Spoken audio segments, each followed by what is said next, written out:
골드만삭스입니다.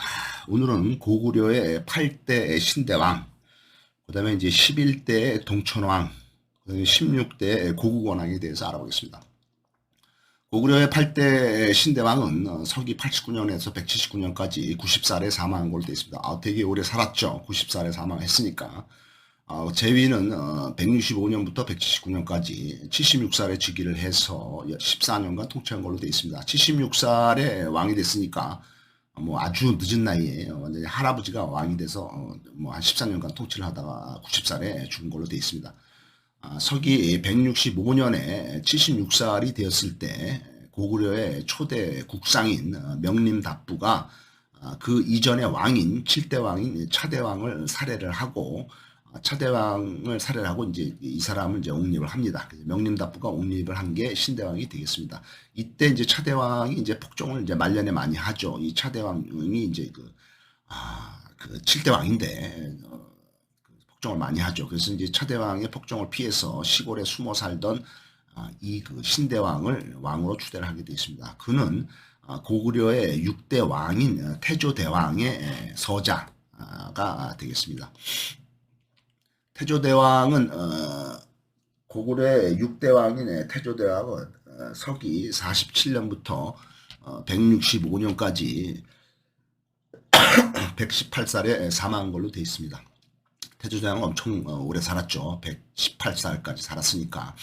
제위는 53년부터 146년까지 6살에 즉위를 해서 그것도 이제 118살에 아주 이제 늙은 나이에 죽었지만은 또 그 왕이 된 것도 아주 어렸을 때 6살에 왕이 됐네요. 그래서 무려 93년 동안이나 고구려를 통치를 하게 되겠습니다. 태조왕은 옥조를 병합을 하고 요동군을 공격하는 등 영토 확장에 성공을 하고 고구려를 강력한 중앙집권 국가로 만든 유명한 왕이 되겠습니다. 그래서 이제 딴 왕들은 이제 대왕이라는 말을 안 쓰는데 태조왕은 이제 태조대왕이라는 칭호를 쓰게 됩니다. 그래서 이제 이 고구려의 이제 이 당시에 고구려가 설립이 된 게 이제 그 고주몽이가 기원전 37년에 여기 졸본에다가 이제 그 고구려를 성립을 하지만은 그 두 번째 왕인 유리왕, 그러니까 고주몽이의 아들인 유리왕이 이제 국내성으로 옮기죠. 그래서 이제 고구려의 이제 그 수도가 여기 이제 압록강에 있는 국내성이 되겠습니다. 여기 있을 때 이제 태조대왕이 이제 6대 왕인데 태조대왕이 옥조를 병합을 했다. 그건 이제 옥조가 이쪽에 있죠. 이 함경도 쪽에. 그다음에 동해는 강원도 쪽인데 여기를 이제 태조대왕이 이제 침입을 해서 여기까지 이제 그 세력을 이제 여기 점령을 했고. 그 다음에 이제 그 요동군을 공격을 했다. 그래서 요동 반도가 여기 있습니다. 그 다음에 이제 랴오호강, 요하죠. 랴오호강이죠. 그래서 여기까지도 이제 왔다 했어요. 고구려가 이쪽으로 세력을 확장을 하고 이쪽으로 세력을 확장을 한 게 6대 태조왕 때 이제 확장을 했다. 되어 있습니다. 그 다음에 이제 고구려의 11대 왕인 이제 동천왕이 되겠어요. 동천왕은 동쪽으로 천거했다. 동쪽으로 도망갔다. 그래서 동천왕입니다. 서기 209년부터 248년까지 39살에 사망을 했습니다. 제위는 227년부터 248년까지 18살에 왕이 되어서 20년 동안 통치를 한 걸로 되어 있습니다. 238년에 서기 238년에 위나라가 요동의 공선연을 공격을 할 때 동천왕이 1000명의 군사를 보내서 위나라를 지원을 하게 되겠습니다. 당시 고구려는 요동의 공선연과 국경을 맞대고 있었습니다. 철광이 많은 요동을 확보를 하게 되겠습니다. 동천왕은 위나라의 서안평을 점령을 하고 위나라와 계속 전쟁을 하게 되겠습니다. 주화파인 대장 등내가 자진 사임을 하게 됐습니다. 그러니까 이제 전쟁을 자주 하니까 평화를 부르짖던 등내라는 사람이 이제 그 사임을 하고 동천왕은 이제 계속 그 전쟁을 하는 거죠. 그래서 동천왕이 이제 계속 공격하는데 서안평이 어디냐면 서안평은 여기 지금의 이제 단동 지방 정도로 되어 있습니다. 단동 여기 이제 그 평안도에 여기 이제 신의주가 있죠. 의주가 있고 이 건너편에 이제 그 지금 중국의 단동이 있는데 이 단동 지역이 이제 서안평으로 추측이 되고 있습니다. 그래서 여기 이제 고구려 국내성인데 여기에 이제 그 서안평을 위나라가 한데 점령을 했다 이거죠. 그다음에 이제 여기가 이제 요동지방인데 요동지방을 이제 다스리던 그 대대로 요동지방이 이제 권력자들이 이제 공손씨가 하고 있었어요. 그래서 여기 이제 공손연이 이제 이쪽에 이제 지배자였는데 여기는 이제 위나라는 이쪽이죠. 위나라가 이제 그 당시에 서기 220년 서기 220년에 한나라가 멸망을 하죠. 서기 220년 한나라가 멸망을 하면서 한나라가 멸망을 할 때 이제 그 삼국지 시대가 있었던 거죠. 그래서 한나라 멸망을 할 때 그다음에 이제 총나라의 그 유비, 그다음에 이제 그 위나라의 조조, 그다음에 이제 그 오나라의 송관 이 세 개의 삼국지가 있었는데 그게 이제 서기 220년 경이었는데 이들이 이제 그 전쟁을 이제 셋이 이제 항토를 하다가 결국에는 서기 220년에 한나라가 멸망을 하고 위나라가 들어서죠. 위나라를 누가 세웠냐? 그거는 이제 위나라 조조는 이제 그 왕이 못 되고 결국에는 이제 한나라의 이제 마지막 한나라의 마지막 이제 승상을 이제 하고 있었죠. 그러면 이제 조조의 아들인 조비가 이제 또 세력을 잡아서 한나라를 이제 좌지우지했는데 이제 결국 이제 그 조조의 아들인 조비가 한나라의 이제 황제한테 가서 당신은 이제 무능하고 더 이상 이제 그 황제가 아니다. 너 내려와라. 내가 황제가 되겠다. 하면서 이제 강제로 이제 그 한나라의 그 황제를 몰아내고 지가 이제 황제가 되죠. 그러면서 나라 이름을 한나라가 아니라 위나라라고 고칩니다. 그게 이제 서기 220년이 되겠습니다. 그래서 이제 위나라가 조비가 이제 조조의 아들인 조비가 세운 그 위나라가 서기 220년경에 이제 그 있었는데 여기도 이제 신흥 국가이기 때문에 세력을 팽창을 하고 영토를 확장하기 위해서 북쪽으로 공격을 했다 이거죠. 그래서 이제 북쪽에 이제 이 위나라가 이제 이쪽에 북경이나 뭐 이쪽이 이제 중심이겠죠. 이 중원지방, 관중지방이 중심인데 여기서부터 이제 이 그 세력 확장을 위해서 이쪽으로 쳐들어오면서 여기 요동 지역이 지금 우리가 요동이라고 여기만 알게 있지만은 요동 지역이 여기까지라고 볼 수 있습니다. 여기 요하가 있고 요하의 서쪽이 이제 요선 지방인데 요소 지방과 이 요동 지방에 있는 공선시를 공격을 했다 이거죠. 공선시를 공격을 했고 여기 서로 이제 고구려하고 이제 서로 이제 부딪히는데 고구려가 이제 위나라를 지원했다 그죠. 이제 공선시가 있기 때문에 그래서 이 요동 지역은 철광이 많이 나는 상당히 중요한 위치가 되겠고 그다음에 이제 그 서안평이 이제 여기가 되겠습니다. 그래서 서기 244년에 그 위나라의 유주자사에 있는 광구검이 공격을 해오죠. 그래서 광구검이 공격을 해와서 비류수와 양맥곡에서 이들을 격퇴를 하게 되겠습니다. 244년에 동천왕이 이제 격퇴를 하죠. 고구려군이 이제 첫 번째 그 광구검의 침입 때는 고구려군이 2만 명이 동원이 돼서 광구검의 군사 10,000명 중에서 6,000명이 목을 빕니다. 그러니까 고구려가 대승을 한 거죠. 하지만은 동천왕은 이 위나라 군사들을 우습게 보고 자만하고 교만하게 됩니다. 하지만은 2년이 흐른 246년에 위나라 광구검이 다시 고구려를 침범을 해서 이때는 고구려군이 18,000명이 대패를 하고 전사를 하게 되겠습니다. 그 다음에 수도인 환도성이 함락이 되는 아주 불행한 상처를 보이게 되겠습니다. 그래서 이게 이제 고구려가 국내성이 여기죠. 여기가 이제 고구려의 수도인데 여기 이제 비류수가 이제 바로 이 국내성 이쪽에서 이제 위로 흐르는 게 이제 비류수네요. 비류수가 여기로 흐르고 요 끝에가 이제 양맥곡이라는 곳이 있는데 여기서 이제 광구검의 244년 1차 침공 때는 고구려가 여기서 대승을 거뒀다 그죠. 비류수하고 양맥곡에서 대승을 거두고 이 광구검을 물리쳤는데 2차 침입 때는 이제 고구려군이 이제 한 2만 명이 이제 전멸을 하게 되는 거죠. 전사를 하게 돼서 상당히 수도인 환도성이 이제 함락이 되겠습니다. 그래서 여기 보면은 여기 그 압록강가에 여기 이제 국내성이 있죠. 국내성이 있고 여기 위에 이제 졸본성이 이제 그 고주머니성 수도였는데 그다음에 2대 유리왕 때 이쪽에 이제 국내성으로 있어요. 국내성에서 조금만 더 올라가면 여기 환도성이 있습니다. 그래서 국내성이 위험해지면은 이 환도성으로 이제 피신을 한 성이 이제 고구려의 마지막 수도인 환도성이었는데 이 환도성도 결국에는 그 위나라 광구검한테 함락이 되면서 동천왕이 이쪽으로 도망갔다 얘기죠. 동쪽으로 옥조 쪽으로 도망갔다 얘기입니다. 그래서 여기 이제 처음에 침입했을 때 얘네들이 광구검이 침입했을 때 고구려가 이긴 곳이 여기 비류수, 그다음에 양맥곡 이렇게 되겠습니다.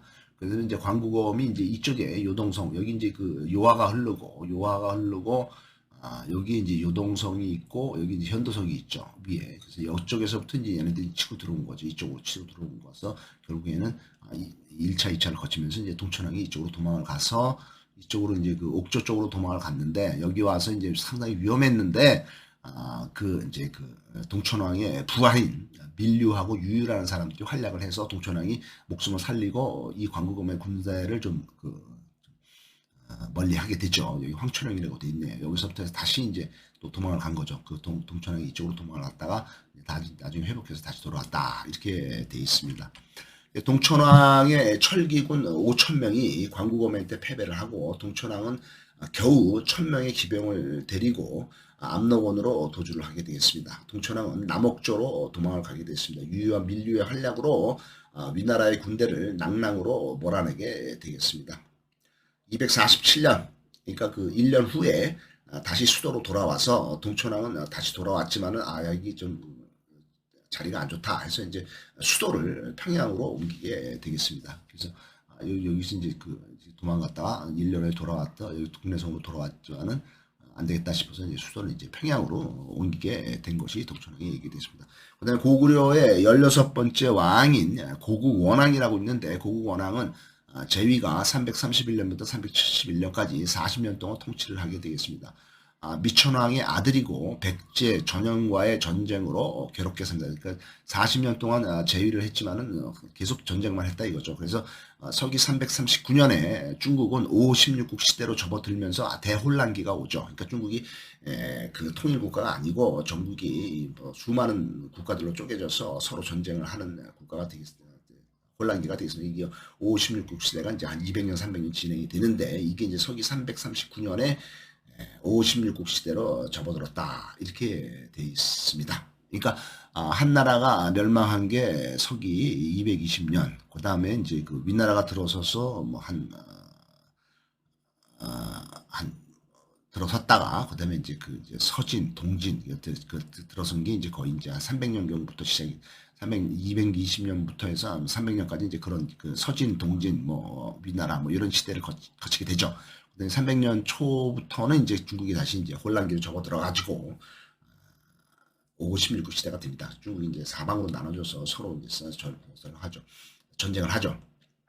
선비족인 모용부의 대인인 모용외가 사망을 하자 모용외의 아들인 모용황이 전현의 대인이 되고 전현을 창설하게 됩니다. 모용황이 전현을 만들고 이들이 이제 고구려를 침공을 하게 되어 있습니다. 하지만은 고구려하고 연나라와는 동맹을 맺고 화해를 하게 되어 있습니다. 여기 이제 이 요하 지방, 요서 지방에 이제 전현이 있었죠. 요서 지방에 전현이 있었고 여기 위나라가 있었는데 이제 고구려를 계속 침공을 한 게 광구검이 이제 246년에 침공을 했었고 그다음에 이제 300년대로 들어가면서 330년대에 그 모용황이 이제 다시 또 침공을 했고 그 전에 또 이제 한 293년에 모용외가 침공을 했고 전현이 이제 침공을 했다 이렇게 돼 있죠. 전현이 이제 선비족이죠, 선비족. 그래서 이제 여기 성안평이 있고 여기 졸본, 그다음에 이제 옥목조, 국내성 이렇게 돼 있습니다. 그래서 이제 이들의 침공이 계속해서 있었다는 얘기가 되겠습니다.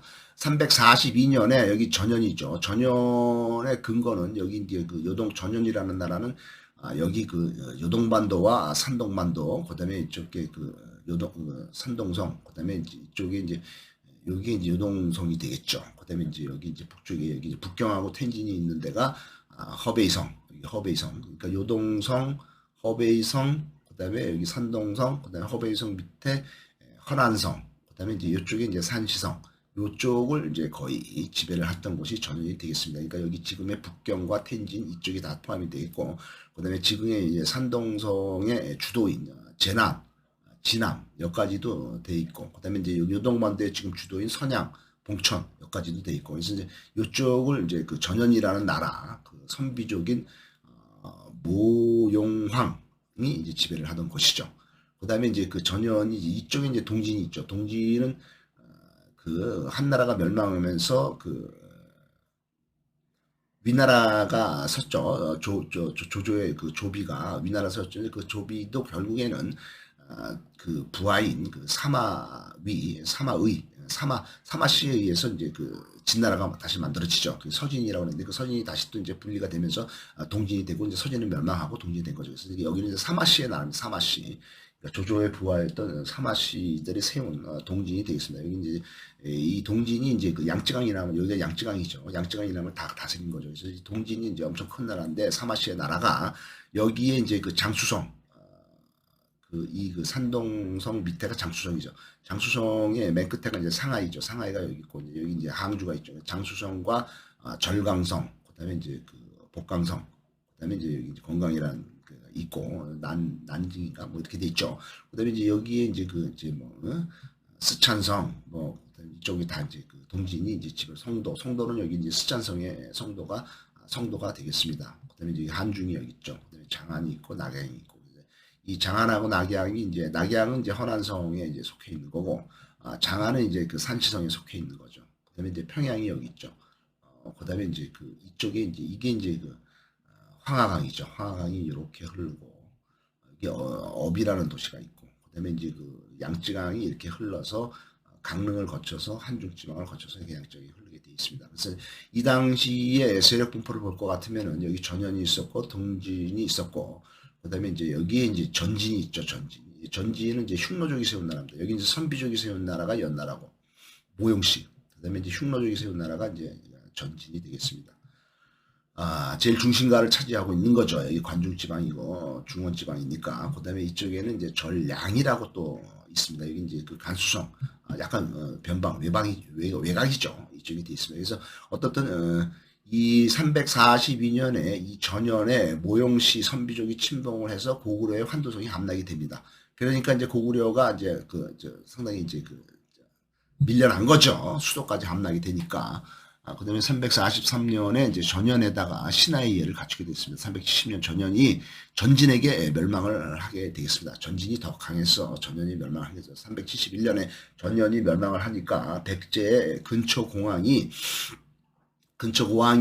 공격을 하게 됩니다. 그래서 이제 고구려의 수도인 평양성이 함락이 되고, 고구려의 고국 원왕이 전사를 하게 되겠습니다. 그래서 이 서기 370년에 상당히 안 좋죠. 고구려가. 그렇지만 이제 400년대로 넘어가면서 이제 드디어 나타나신 분이 이제 광개토대왕과 장수왕이 나타나면서 고구려가 다시 이제 옛날에 막강한 힘을 회복을 하죠. 그러니까 어떤 나라든 주식이든 뭐든지 간에 이렇게 올라가는 때가 있고 내려가는 때가 있고 뭐 이렇게 돼 있습니다. 그래서 뭐 올라갔다 내려가면서 이제 세월이 지나다가 국가 같은 경우에는 거의 한 500년, 700년, 300년 이 정도 지나면 이제 마지막 수명을 다하고 완전히 이제 멸망을 하죠. 인간도 마찬가지죠. 인간도 보통 80살, 90살까지 산다고 볼 때 살면서 이렇게 뭐가 올라가는 시점도 있고 잘 되는 시점이 있고, 그다음에 이제 추락해서 뭐 어려운 때도 있고 뭐 이렇게 해서 왔다 갔다 하다가 결국 한 80년 정도 되면 이제 마지막으로 이제 에너지라든가 모든 게 다 자원이 다 소진이 되면서 이제 죽는 거죠. 완전히 없어지는 거죠. 멸망하는 거죠. 국가도 마찬가지고 인간도 마찬가지죠. 그런 식으로 해서 돼 있는 것이 역사고 인간이고 생명이고 그렇게 되겠습니다. 그래서 이제 고구려가 상당히 어려웠을 때가 서기 370년 요때 이제 수도도 뭐 함락이 되고, 고구려 수도인 환도성이라든가 평양성이 함락이 되고, 그다음에 왕인 고국 원왕도 백제의 근처 왕한테 당해가지고 전사를 하게 되고, 아무튼 중국의 백제도 공격을 해오지만은 이제 중국의 그 당시에 이제 막강하게 세력을 잡아있던 전년의 모용황 선비족들도 공격을 해서 그런 식으로 해서 어려웠다. 이게 이제 역사의 하루가 되겠습니다. 감사합니다.